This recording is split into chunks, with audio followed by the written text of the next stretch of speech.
A graça do nosso bom Deus seja sobre todos. Amém. Quero convidá-lo a abrir sua Bíblia. Livro de Juízes, capítulo de número 3. Juízes, capítulo 3.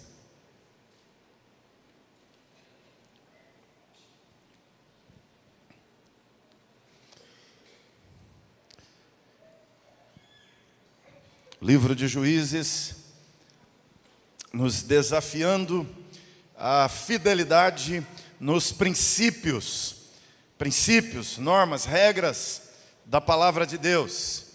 A Sagrada Escritura é este livro que traz princípios inegociáveis, que traz princípios irrefutáveis de como a vida funciona, de como a vida deve ser vivida. Traz princípios básicos, elementares para a vida, que não podem ser flexibilizados. E nós já vimos que o povo de Deus, Israel, entrando na terra de Canaã, tem uma ordem clara de Deus do que deveriam fazer, de como deveriam se portar naquela terra de Canaã. Mas o caminho que eles seguem não é o caminho que Deus havia traçado para eles. Eles não expulsam os moradores da terra, eles não destroem as pessoas que Deus lhes havia mandado destruir, eles não enfrentam e não tiram daquele lugar o estilo de vida, aquela cultura que dominava, aquela ideologia, mentalidade que predominava em Canaã, o estilo de vida, de crença que dominava aquela terra. Eles não destroem aquilo, pelo contrário, eles entram naquela terra e resolvem conviver pacificamente com tudo aquilo.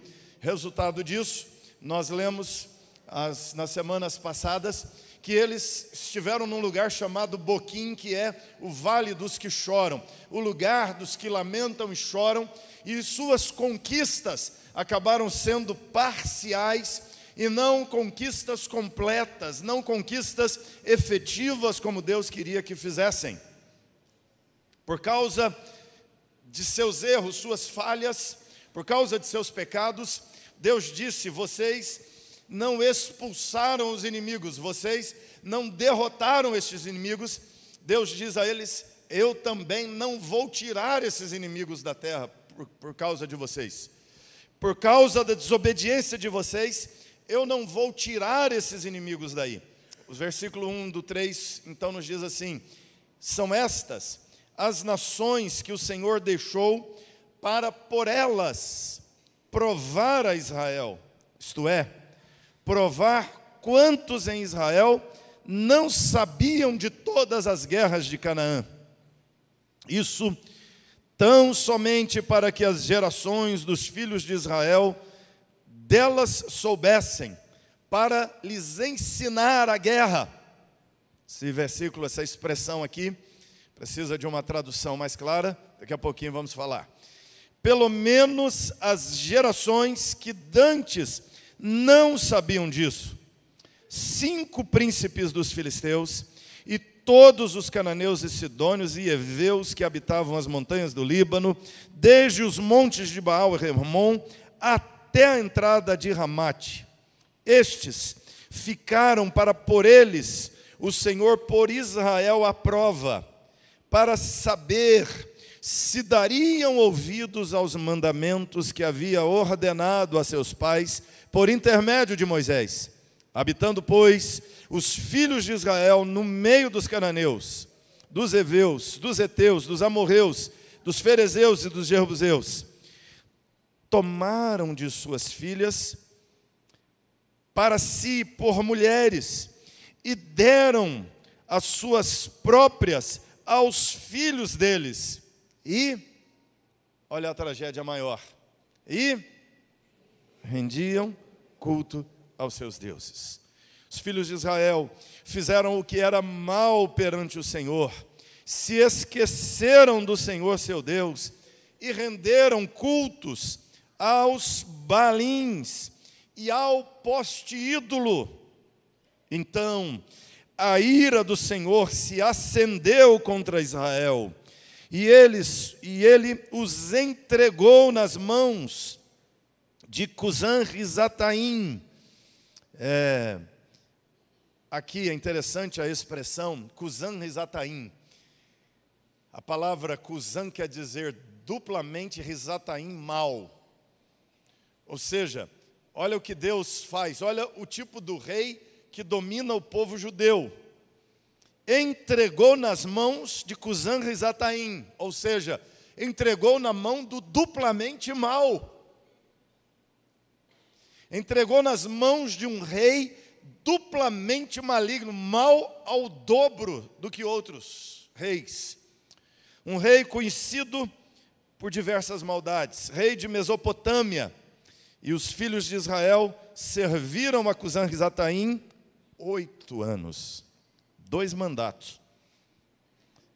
Não tem nada a ver com o nosso, né? Clamaram ao Senhor os filhos de Israel, e o Senhor lhes suscitou um libertador, que os libertou, Otiniel, filho de Kenaz, que era irmão de Calebe, e mais novo do que ele. Veio sobre ele o Espírito do Senhor, e ele julgou a Israel, saiu à peleja, e o Senhor lhe entregou nas mãos a Cusã-Risataim, o rei da Mesopotâmia, contra o qual ele prevaleceu. E então a terra ficou em paz durante 40 anos. Otiniel, filho de Kenaz, faleceu.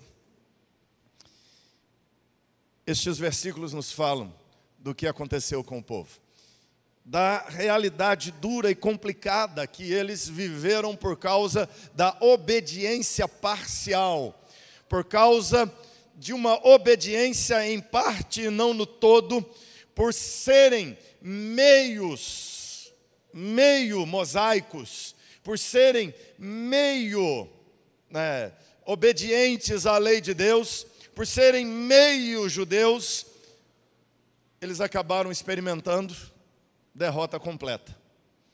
Por serem meio obedientes, experimentaram derrotas completas. E olha que situação triste. Acabaram sendo subjugados por vários reis, um deles, a exemplo, esse Cusã-Risataim, que é o duplamente maligno. Padeceram 8 anos debaixo do domínio desse rei, por causa da desobediência. O texto vai nos dizer que Deus então os entrega nas mãos, que Deus deixou nações para por elas provar a Israel. Isso é, provar quantos em Israel não sabiam de todas as guerras de Canaã. Esse é o grande problema do povo. Havia alguns que não sabiam toda a trajetória, toda a história até conquistar Canaã. Havia alguns que não conheciam a gravidade dos pecados dos cananeus. Havia alguns que não entendiam a gravidade dos erros, dos pecados, da cultura cananeia, das monarquias cananeias. Eles não entendiam a gravidade do culto que os cananeus faziam, que na verdade, quando cultuavam seus deuses, cultuavam a demônios, sacrificavam pessoas, faziam coisas absurdas, horrendas e ofendiam gravemente a Deus com suas práticas promíscuas e até de sacrifícios de animais e crianças, de uma forma que desagradava terrivelmente a Deus. Deus diz que eles não sabiam, uma geração que não sabia de todas as guerras de Canaã. Um povo que não entendia, que não sabia da sua própria história. Um povo que não sabe sua própria identidade, um povo que não sabe de onde veio, onde está e por que está onde está, qual é a missão, qual é a tarefa deles naquele ambiente onde estão. Esse é o problema deles. Eles são o povo da promessa. Eles são o povo que Deus levanta para se revelar através deles às nações da terra. Eles são os missionários de Deus do mundo daqueles dias. Eles são os herdeiros da fé abraâmica. Eles são o povo separado de Deus, o Deus de Abraão, o Deus de Isaac, o Deus de Jacó. Eles são os judeus, os hebreus, que foram libertados daqueles tipos de cultos, de ideologia, de reinado no Egito, trazidos pelo deserto durante 40 anos e postos naquela terra para serem completamente diferentes de todos os povos da terra daqueles dias, mas eles resolvem ser iguais, porque perderam sua identidade, porque perderam a noção de quem eles eram, porque perderam o fio da meada da história deles, de onde viemos, de onde partimos para estar aqui e sermos quem somos. Eles esqueceram as guerras, eles esqueceram que vários daqueles povos tentaram matá-los pela jornada. Eles esqueceram que houve tentativas de exterminá-los, de subjugá-los, de escravizá-los. Eles se esqueceram que estavam ali por um propósito divino e não meramente humano. Que quando Deus os manda exterminar aquele povo daquela terra, não era uma questão de uma superioridade étnica dos judeus em relação aos moradores da terra, mas era uma questão de um julgamento divino contra o povo daquela terra por causa das coisas que eles estavam vivendo e fazendo, porque Deus lhes havia reprovado, porque já havia 400 anos que Deus havia dito a Abraão que aquele povo seria expulso daquela terra por causa de seus pecados, e Deus diz: ainda eu vou tolerar mais um pouco.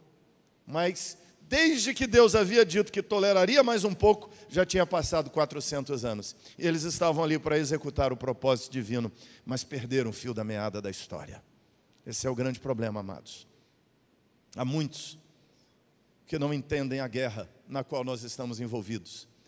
Há muitos que não entendem a batalha espiritual na qual a igreja está envolvida. Há muitos cristãos hoje que estão iguaizinhos aos judeus dos dias dos juízes, que não reconheceram, que não entenderam a guerra na qual estão, que não entenderam a batalha da qual fazem parte, que não entenderam de onde partiram e aonde estão, e por que estão aonde estão.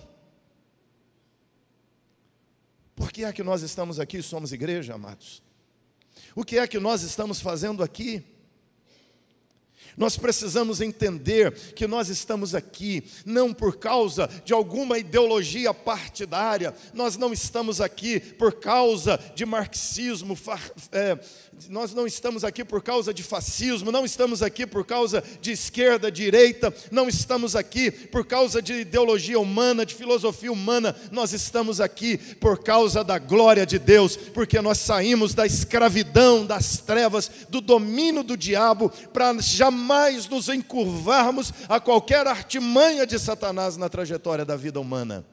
E ao longo dos anos, ele tem usado materialismo, tantas outras concepções, ele tem usado religião, tem usado conceitos, ideias que vão de encontro, que confrontam com o Evangelho, mas muitos de nós não perceberam ainda o que é que nós estamos fazendo aqui. Há muitos que não conheceram a guerra, há muitos que não sabem que nós temos uma guerra que não é contra carne e sangue. Os judeus tinham uma guerra contra os cananeus, mas era mais do que contra os cananeus, era contra os demônios que dominavam os cananeus. Hoje não temos nenhuma guerra contra cananeu, heveu, ferezeu, mas a mesma guerra contra principados e potestades continua até hoje, mas muitos cristãos infelizmente não estão em guerra. Por isso que o texto vai dizer aqui: isso tão somente para que as gerações dos filhos de Israel deles soubessem.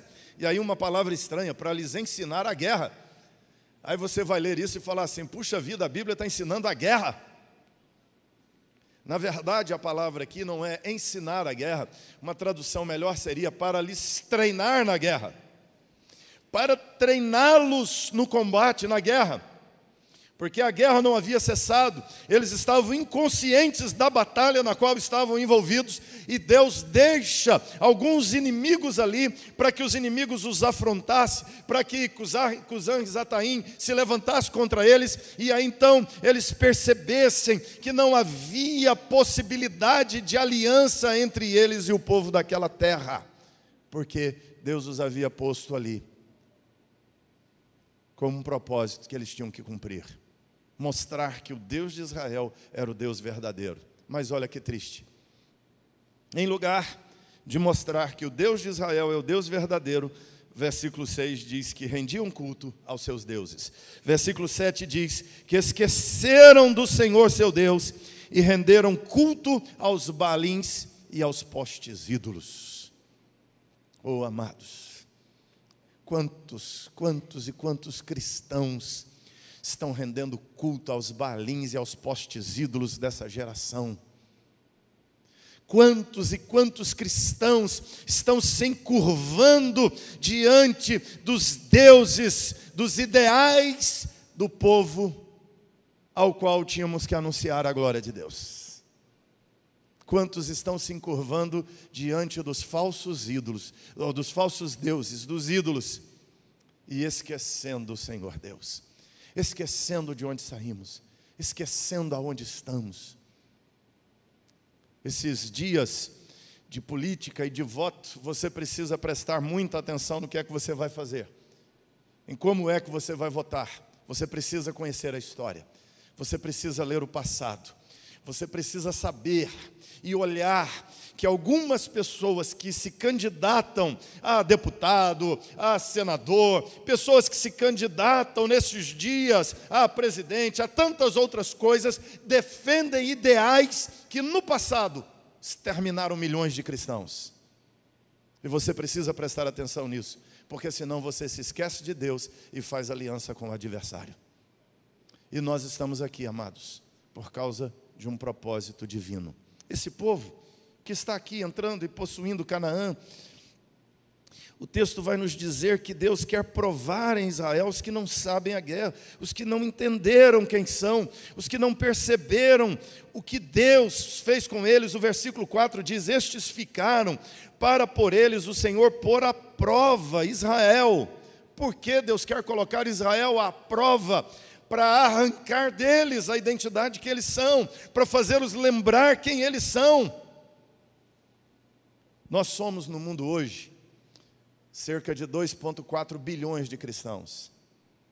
2,4 bilhões de cristãos. Mas você vê vários cristãos fazendo tudo contra o que o cristianismo ensina. Você vê vários cristãos fazendo discursos contrários a Cristo. Você vê pessoas se dizendo cristãs, mas que não acreditam nas coisas elementares da fé cristã, que não se submetem a Jesus, e Jesus mesmo disse: por que vocês me chamam Senhor, Senhor, e não fazem o que eu mando? Porque são cristãos nominais, são cristãos externamente, e não cristãos de dentro para fora, profundos na sua fé. Quando nós falamos de cristianismo autêntico, verdadeiro, quando nós falamos de um povo de Deus, verdadeiramente povo de Deus, isso envolve, amados, ao longo da Escritura, os princípios que são vitais para alguém que se diz cristão.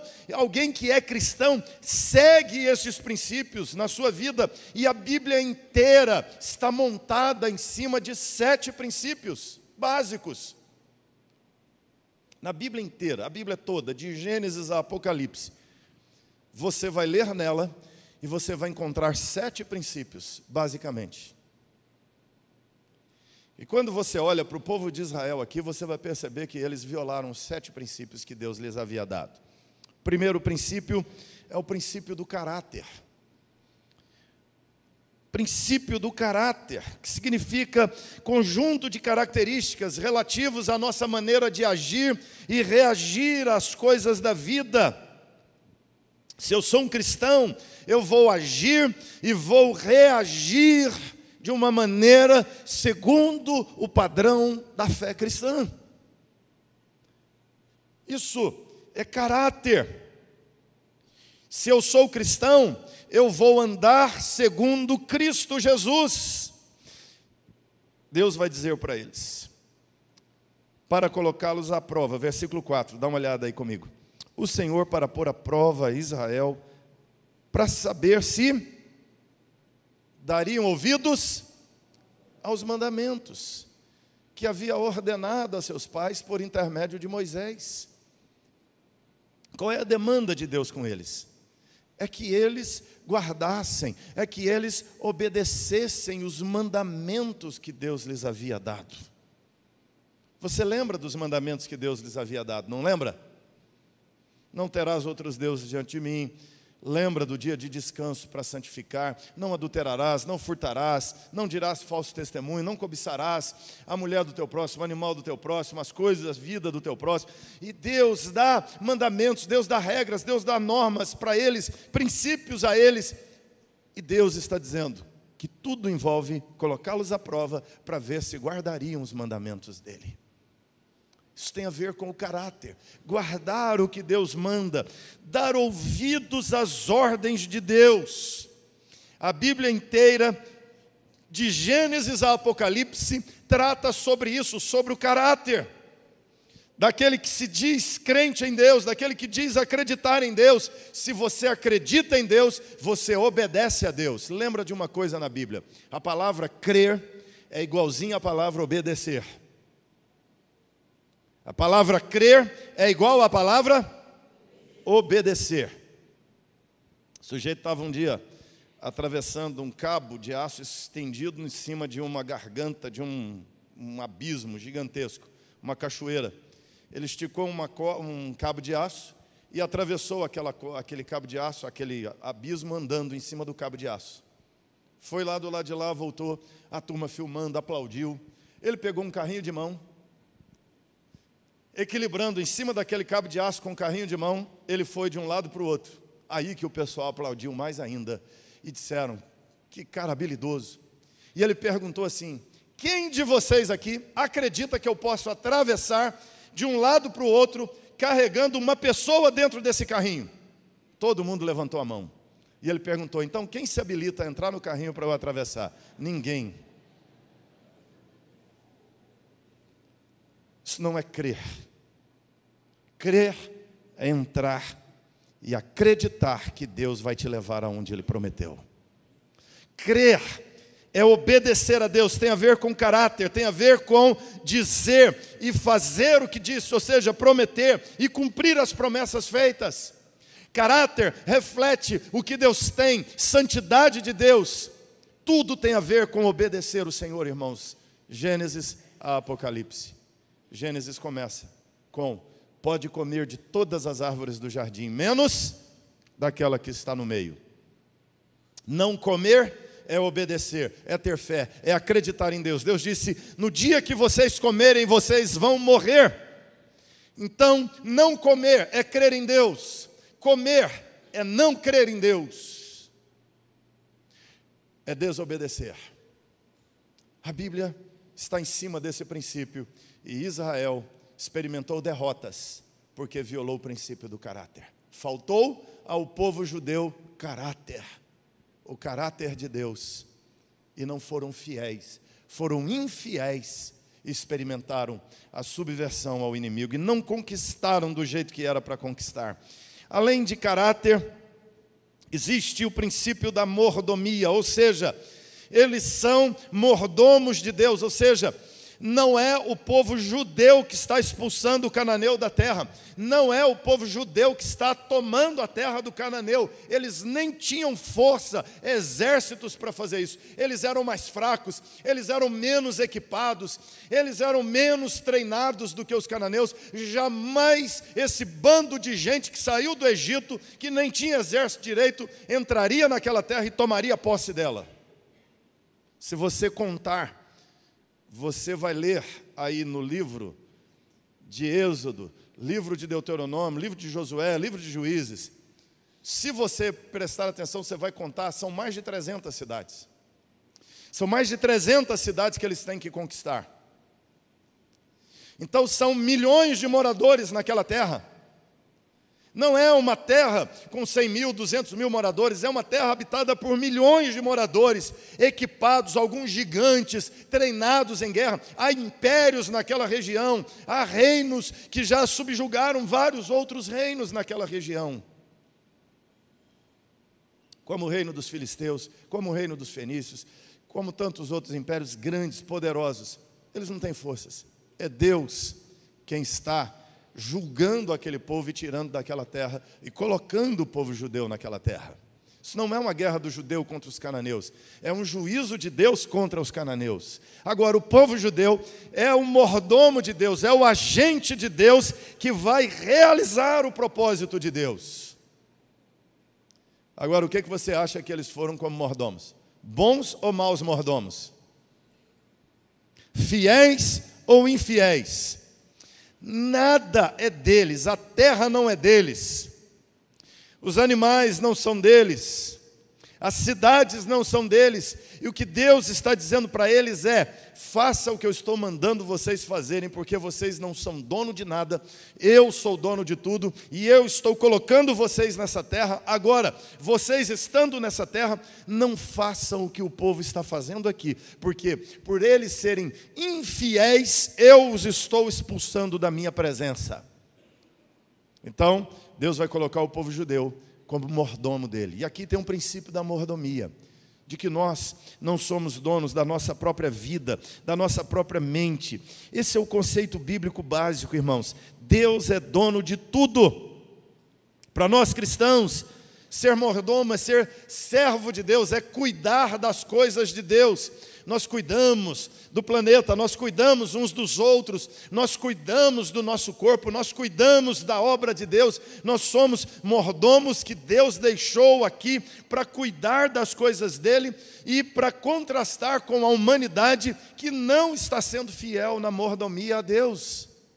Agora, nós como cristãos não podemos fazer a mesma coisa que os não cristãos fazem.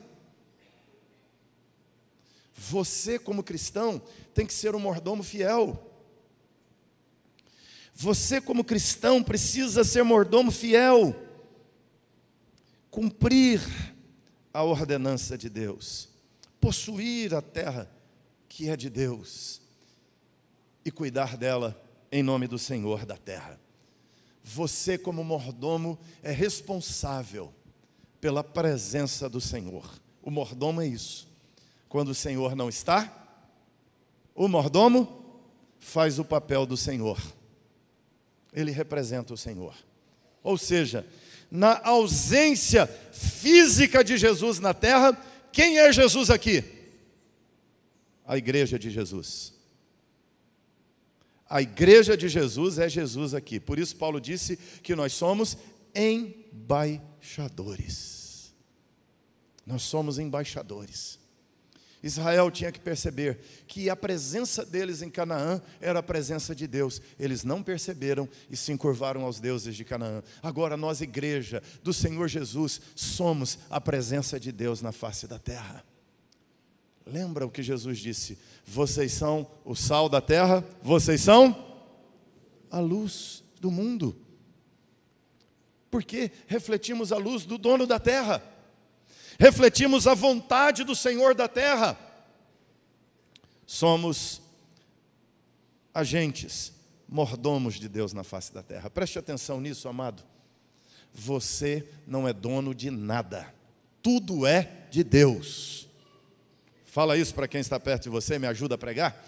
Você não é dono de nada. Tudo é de Deus.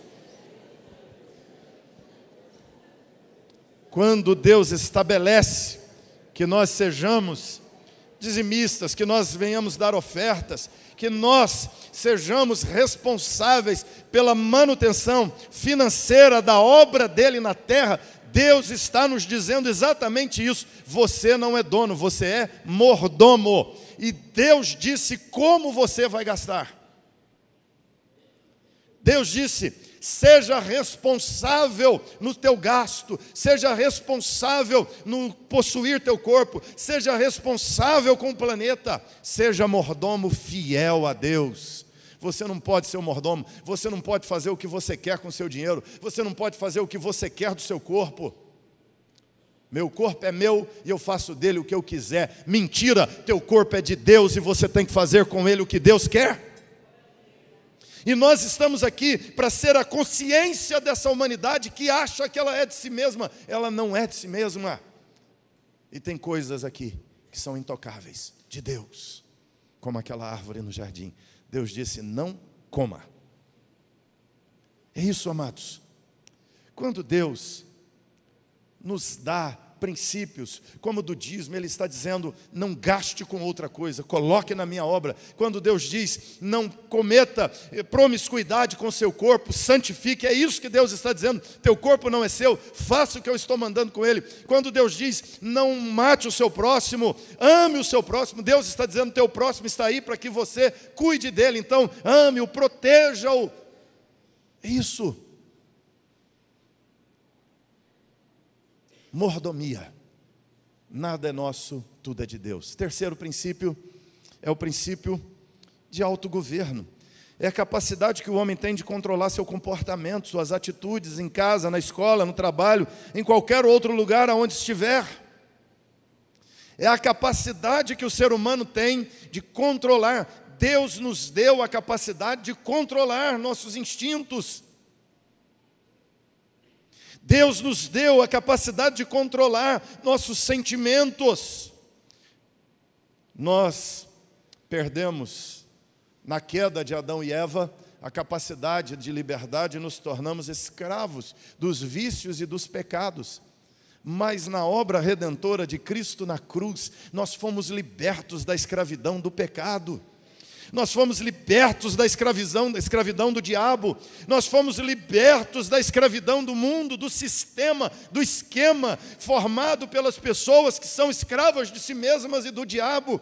E você é completamente responsável diante de Deus, porque Deus te deu a capacidade de se autocontrolar.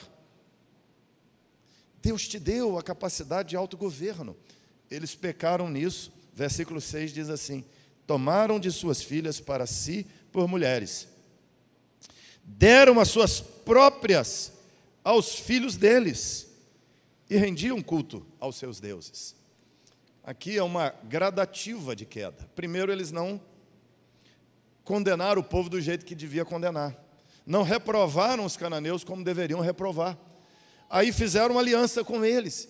Para selar as alianças, eles deixaram as meninas deles casarem com os homens cananeus, deixaram os homens, as mulheres deles as meninas deles casarem com os homens cananeus, os filhos deles casarem com as mulheres cananeias.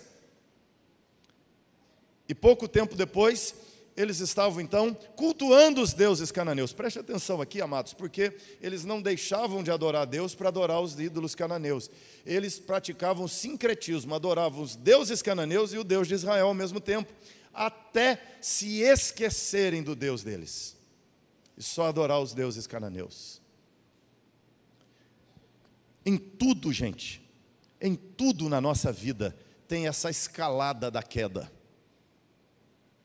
Você começa com uma coisa pequena e quando perceber, você já se tornou escravo totalmente de vícios, de coisas equivocadas. Você começa com um copozinho de álcool, uma garrafinha de álcool, e depois aonde está? Deitado na calçada. É assim, ninguém começa bebendo uma garrafa, não é? O sujeito começa dando umas visitadinhas em certos sites. Algum tempo depois, ele é escravo da pornografia, e pior, lá na frente ele é escravo da promiscuidade. Ele começa com pequenos pecados e depois se vê totalmente subjugado e dominado. Mas preste atenção nisso, Deus te deu a capacidade de dizer não ao pecado. Você pode dizer não. Você pode dizer não à mentira, você pode dizer não à corrupção, você pode dizer não ao roubo, você pode dizer não à trapaça, você pode dizer não às coisas sujas desse mundo. Está cheio de cristão que diz que não tem jeito. Você já ouviu isso? Ah, não tem jeito não, pastor. Para a gente viver aqui no mundo tem que ser assim mesmo. A gente tem que fazer igual o povo, senão... Não. Você não tem que casar com as cananeias. Você não tem que casar com os cananeus. Você não tem que fazer aliança com eles. Você tem um pacto com teu Deus. E Deus te deu a capacidade de se autogovernar. Deus te deu a capacidade de controlar a si mesmo. Isso aqui, gente, tem a ver, eles não conseguiram se controlar. Os meninos acharam as meninas bonitas, se atraíram por elas e se tornaram marido delas. As meninas se encantaram com os rapazes, se encantaram com a riqueza daquele povo, com o que atraía eles na cultura, no culto daqueles deuses, e foram atrás daquelas divindades. Eram cultos muito atraentes, porque eram cultos regados a bebidas, substâncias alucinógenas e a liberdade sexual. Se deixaram levar e caíram de joelhos diante daqueles deuses. Mas Deus te deu a capacidade de governar a si mesmo e não seguir no caminho do pecado. Quarta lei é semear e colher. Semeadura e colheita. Tudo que fazemos terá consequências. Lembra de Gálatas 6:7?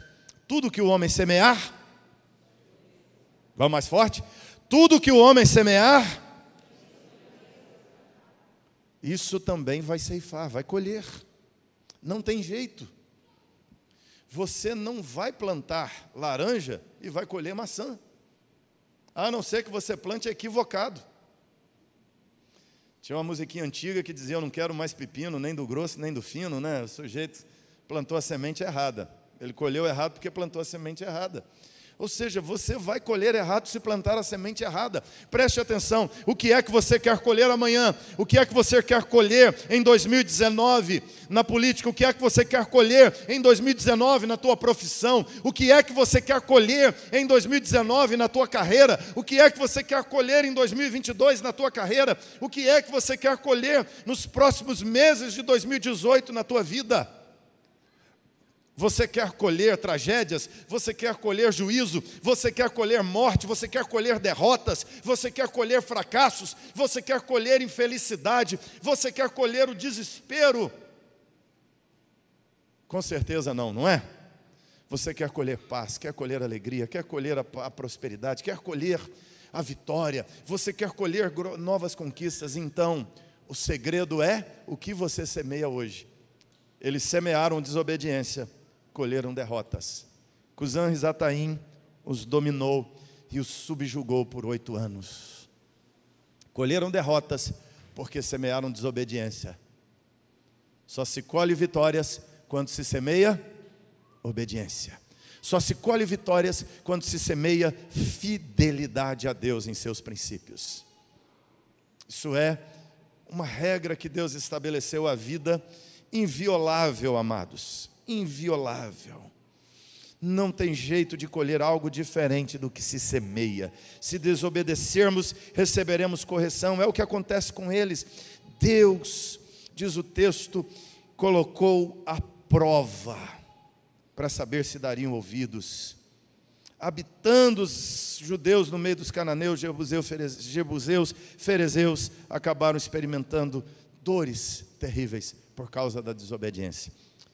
Quinto lugar, há um princípio de soberania nas Escrituras. Há um princípio de que há um Deus soberano que governa todas as coisas. Deus os coloca naquela terra para que eles pregassem Deus como Senhor único e soberano das nações. Quando você olha no cenário da teologia mundial, você vai notar uma coisa.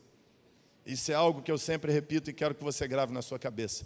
Você pode se lançar ao exercício. Estude as divindades que existem no mundo.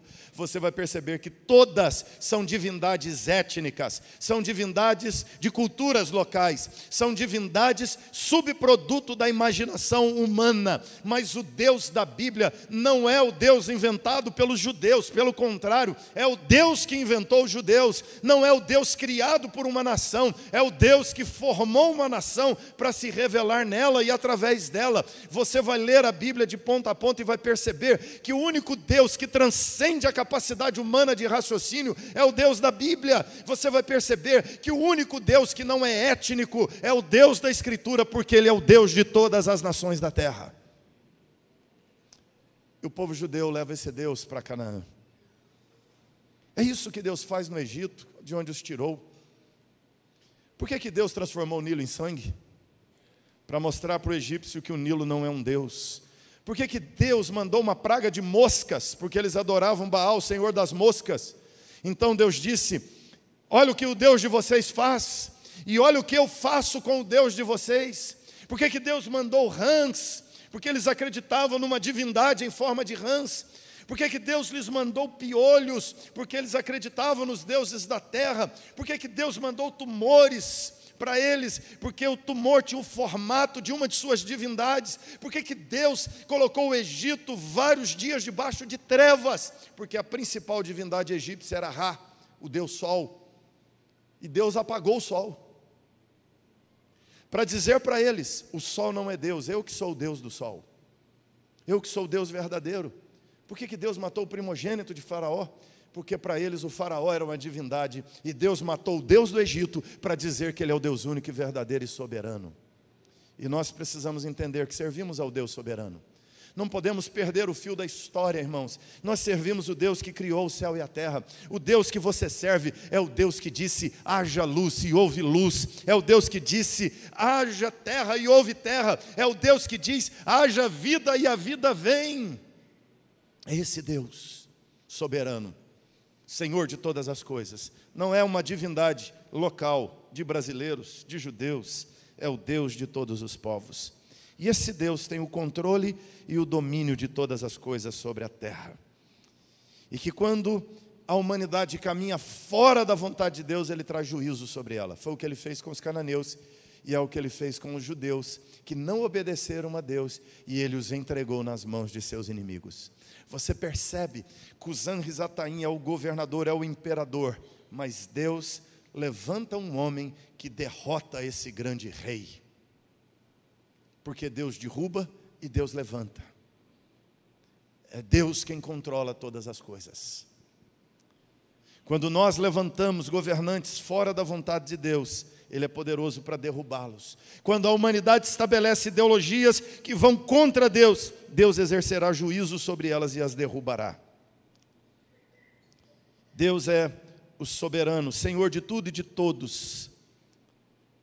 E não se discute a ordem de Deus, se acata e obedece. O judeu resolveu discutir a ordem de Deus e não cumpriu. Sexto, nós temos um princípio de identidade, de individualidade de cada um. Deus criou todas as coisas com uma identidade, cada um é cada um. Há características específicas de cada pessoa, há uma especificidade de cada um. É interessante, quando você lê o capítulo 3 inteiro, você vai ver que Otiniel lidera um exército e guerreia contra esses inimigos e os vence numa batalha. Mas o texto diz que veio o Espírito do Senhor sobre ele, e ele, tomado pelo Espírito, lidera o exército e guerreia e ganha. Mas na sequência da história, você vai ver aí que há um outro libertador que se chama Eude. O Eude também liberta Israel numa outra ocasião, e o texto diz uma coisa curiosa, diz assim que ele era canhoto. Olha que detalhe. E ele matou o rei, o inimigo, porque ele fez uma visita ao palácio daquele rei que os oprimia e disse que ia levar um presente. E levou um presente para ele. O presente era um punhal. História parecida com essas por aí, não é? Ele leva uma faca. Só que por ser canhoto, ele escondeu a faca na mão esquerda. Quase todo mundo lá era destro, porque eles consideravam uma pessoa canhota uma pessoa doente, deficiente. Então não podia entrar na presença do rei. Ele disfarçou de destro e entrou. Só que ele entrou com uma faca na sua mão esquerda. Falou no ouvido do rei que tinha uma coisa para ele, que tinha um segredo. O cara curioso disse, mandou todo mundo embora, falou: vem, fala comigo. Ele então enterrou o punhal na barriga daquele rei opressor. Ele estava trancado com o rei no palácio de verão dele, na sala de verão. A Bíblia diz que ele era um homem obeso, a faca entrou e sumiu no meio da gordura. E aí então, o Eude saiu por outra porta e fugiu. Os funcionários dele, os guardas daquela realeza, bateram na porta e ficaram esperando, ele não atendia, disseram assim, ele está aliviando o ventre, né? Olha que coisa estranha. Ele era famoso nessa direção aqui. Aí ficaram esperando, demorou mais do que o normal. Disseram, vamos entrar, abriram a porta, acharam o rei morto. E Eude tinha fugido. E quando ele foge, ele reúne um exército e diz para aqueles homens, eu matei o rei do nosso inimigo, vamos contra eles. E eles libertaram Israel da mão daquele opressor, através de um homem. Mas olha que detalhe curioso, que é, Eude liberta o povo por causa desse detalhe. Ele mata o rei Eglon, com esse detalhezinho, ele é destro, ele é canhoto, ele não é destro. Deus usa o que eles consideravam como defeito, como força, para que ele, ao invés de fazer uma grande guerra contra os soldados, fosse direto e matasse o próprio rei. Ao matar o rei, desarticula o povo e eles experimentam livramento. Eglon os oprimia, tomava as mulheres, as crianças, as terras deles, tacavam fogo na plantação deles, faziam coisas absurdas com eles. E assim experimentaram livramento. Sangar, na sequência do capítulo 3, os liberta, e o texto diz que ele usa uma ferramenta de cuidar do gado. Ele vai usar uma coisa simples, uma aguilhada de bois. Com a aguilhada de bois, ele vence o inimigo. A aguilhada de bois é uma espécie de lança, com uma ponta de ferro afiada, que espetava o gado, e com uma outra parte chata atrás, que servia para raspar o arado quando a terra grudava, quando estava puxando o boi, para arar a terra. Ele pega aquela ferramenta de trabalho e ele sozinho mata 600 soldados do inimigo e liberta Israel do opressor. É interessante, Deus usa um boiadeiro com uma aguilhada para libertar Israel. Isso mostra esse princípio da individualidade, que cada um tem uma especificidade e Deus usa cada um dentro da característica de cada um. Deus é assim. E isso Israel não entendeu, que ele era o único povo que podia fazer aquilo que Deus estava fazendo através deles naquela terra, expulsar o inimigo e estabelecer a revelação divina. Nenhum outro povo tinha a luz divina, tinha a lei divina, tinha os oráculos divinos, tinha a revelação dos céus, só eles. E Deus os chamou numa individualidade, num princípio de que eles eram específicos, mas eles se diluíram e se misturaram com os cananeus, perdendo sua identidade. Você precisa entender que você é único, específico para Deus, e que você não pode diluir sua identidade. Você tem que ser quem Deus criou você para ser. O homem e a mulher que Deus te fez para ser. E por último, o texto nos fala, a história bíblica vai nos falar que existe um princípio de aliança. Se você voltar um pouquinho no capítulo 2, versículo 20, quero que você leia comigo. Versículo 20 do capítulo 2. Abra aí sua Bíblia, volta lá. Vamos ler juntos esse versículo.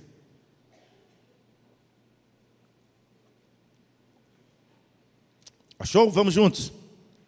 Pelo que a ira do Senhor se acendeu contra Israel e disse: porquanto esse povo transgrediu a minha aliança, que eu ordenara a seus pais, e não deu ouvidos à minha voz.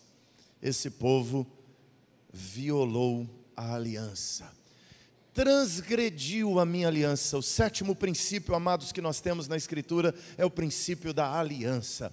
Uma aliança não se viola. Um homem não pode, não deve, não trai sua esposa, uma esposa não trai seu marido, os filhos não traem seus pais, o pai não trai seu filho, o sócio não trai o outro, porque nós estamos diante de um Deus fiel que não trai. Talvez os dias em que as alianças mais sejam violadas sejam os dias de eleições na nossa nação, não é? O que vale aliança na nossa nação nesses dias? Vale o quanto se paga, vale dinheiro, né? Vale cargo. Mas, amados, o princípio da aliança rege a Bíblia inteira de Gênesis a Apocalipse, e ele precisa ser incorporado à vida de indivíduos, de nações. Quando se faz uma aliança, não se viola esta aliança. Adão e Eva tinham uma aliança com Deus, de comer de todas as árvores do jardim, mas daquela do meio não. Mas eles violaram uma aliança, quebraram o pacto. Nós temos uma aliança com Deus, amados. E nessa aliança que temos com Deus, Deus olhando para nós, perdidos, pecadores, passivos do inferno, Deus olhando para nós, como que olhando para o povo judeu, o texto vai nos dizer que a ira de Deus se acende, Deus permite que Cusã-Risataim os domina, versículo 8, e aí o rei da Mesopotâmia vem e os escraviza, e são escravos daquele rei por 8 anos, mas o versículo 9 diz: clamaram ao Senhor os filhos de Israel, e o Senhor lhes suscitou libertador, que os libertou. Otiniel, filho de Kenaz, que era irmão de Calebe, foi usado por Deus para libertar o povo de Israel, porque Deus era fiel na sua aliança, e na fidelidade de Deus, Deus os visitou. Sabe o que significa Otiniel? Otiniel significa leão de Deus. O que isso te lembra?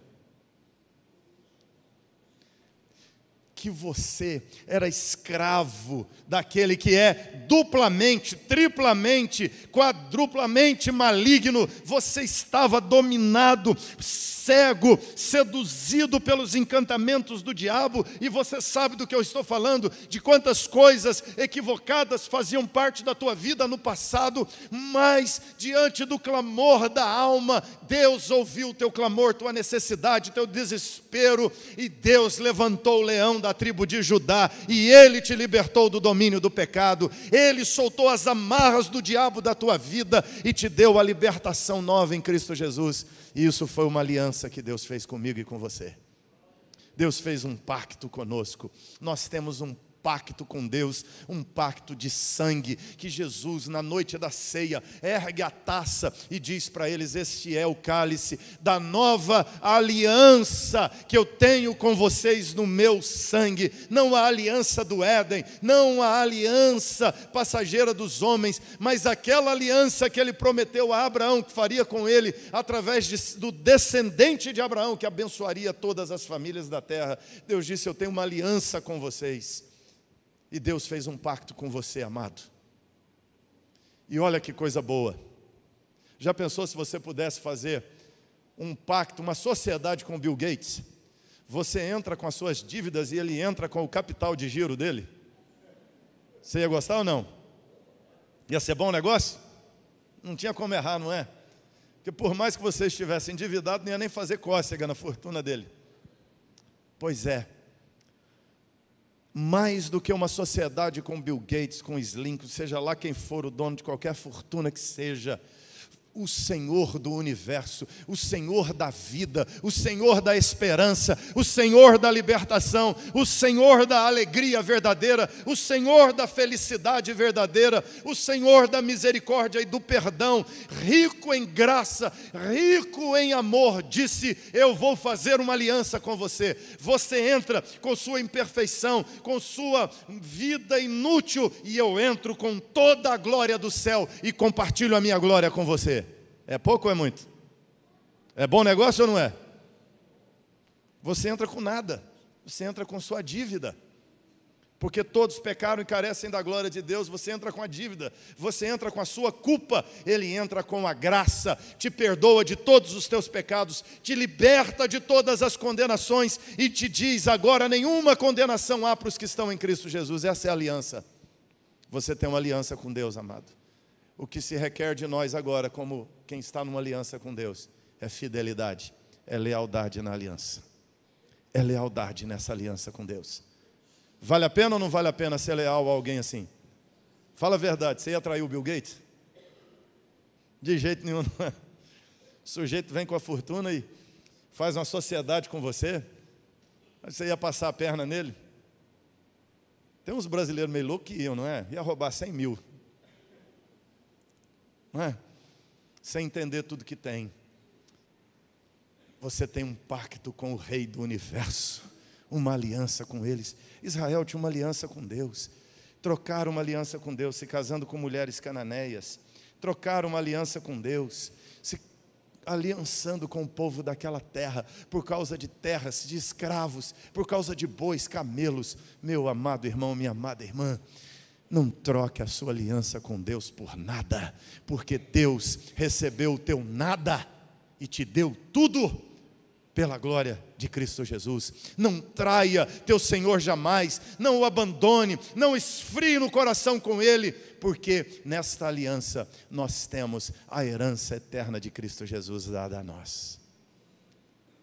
São esses os princípios, e você percebe que Israel violou todos eles: caráter, mordomia, autogoverno, semeadura e colheita, soberania, individualidade, união, aliança com Deus. Eles violaram a aliança de Deus. O Deus misericordioso ouviu o clamor, veio em favor daquele povo, levantou o leão de Judá e socorreu aquelas pessoas. O Deus de Israel, quando nós tínhamos violado todas essas coisas e perdemos as nossas batalhas, no meio delas veio, nos resgatou e agora nos convida a ser o povo dele na posse da terra de Canaã, que está preparada para nós. Não seja como esse povo. Creia no Deus de Israel, confie no Deus fiel, descanse no Deus fiel que veio em nosso favor e fez essa aliança tão nobre, tão sublime conosco. A história da redenção, a história da salvação, a história da nossa jornada, da nossa queda, a história dos nossos tropeços e de como Deus graciosamente veio nos salvar.